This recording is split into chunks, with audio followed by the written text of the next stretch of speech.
Hi families, welcome. I'm so happy you are here. I'm creating this video to kind of just welcome you, and also so that when you are going through the activities with your child, I want to talk about a few key elements so that there is no confusion when you get to them. The first one is when you see this just by itself, it's going to be talking about the letter name. So for this, it would be S. When you see a slash around the S, that's going to indicate we're talking about the sound. So I have all the directions clearly laid out for you. So when you see it, you would say S. If you don't see the slashes, you're going to say the letter name, S.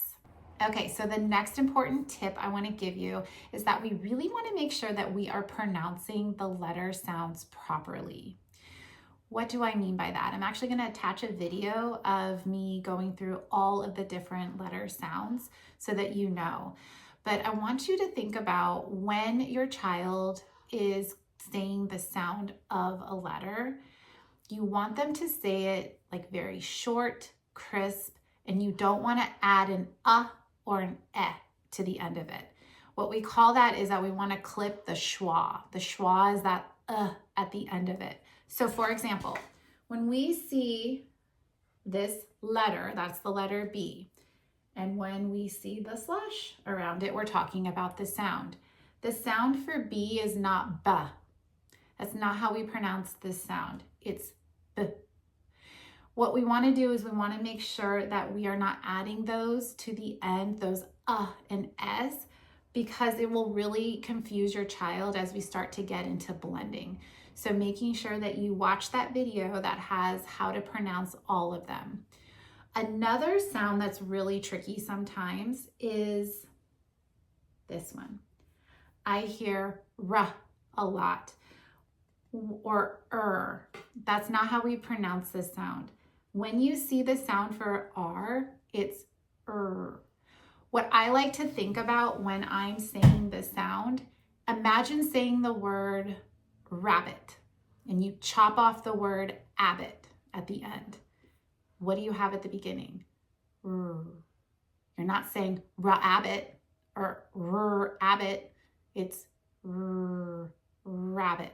Lastly, there's a few important concepts that you're going to see throughout the calendar, and I'm going to use some words that might be a little bit confusing. So I just want to go over the vocabulary of those words. So the first one is phonemic awareness. Phonemic awareness is simply being able to understand that words are made up of sounds. So in the word cat, your child can distinguish that cat is made up of k, a, t. This is all done auditorily with their ears. They're just hearing this. Nothing is going to be written on paper when you're doing different activities for phonemic awareness. And you can do these things even if your child doesn't even know a single letter sound, because it's all done auditorily. The second one is alliteration. Alliteration is simply having some words together that start with the same sound. And so we play different games, and they're kind of more like silly games, silly word games to make it fun.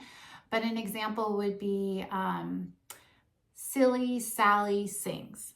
And so we're wanting to have your child hear that first sound in a series of words. The third is you're going to see words like blending and segmenting. So blending is simply reading, putting sounds together and blending the word, and segmenting is writing. And that is hearing the word and then breaking it apart into the different sounds that it makes. You're also going to hear about syllables and having your child understand what syllables are and clapping them. So a couple things. You can teach your child to clap the syllables, but another tip that I want to give you that might be a little bit easier for your child to start to do with syllables is when your jaw drops, that means it's one syllable. So if we had the word again, rabbit, rabbit, that's two syllables. My jaw dropped twice and that's 2 syllables. But we are also trying to clap the syllables as well. So when you see an activity that says clapping syllables, have them clap it, but also talk to them about their jaw dropping, because that's another way to count syllables. I hope this was helpful, and if you have any questions, go ahead and email me at brightsideliteracy@gmail.com, and I will definitely respond. Good luck, you've got this, and remember, you are your child's best first teacher.